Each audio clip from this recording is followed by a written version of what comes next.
നമ്മൾ സാധാരണ ഒരു വണ്ടിക്ക് മൈലേജ് ഷോട്ട് എന്ന് പറയുമ്പോഴത്തേക്കും ഒന്നില്ലെങ്കിൽ പ്ലഗ് മാറും, അതുപോലെ എയർ ഫിൽറ്റർ മാറും, അതേപോലെ ഫ്യൂൽ ഫിൽറ്റർ, ഇങ്ങനെ സാധനങ്ങൾ മാറാറ്. പക്ഷെ ഈ വണ്ടിയുടെ കംപ്ലൈന്റ് ഹാൻഡ് ബ്രേക്ക് കേബിൾ ആണ്. ഈ കാണുന്ന കേബിള് ജാമായി പോയതുകൊണ്ടാണ് നമ്മുടെ മൈലേജ് ഷോർട്ട് ആവാനുള്ള കാരണം.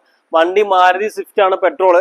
വണ്ടി നമുക്ക് ഇങ്ങോട്ട് കൊണ്ടുവരുമ്പോൾ 13.2 മൈലേജ് കിട്ടിക്കൊണ്ടിരുന്നത്. ഇപ്പൊ അത് 17.8 ആയിട്ടുണ്ട്.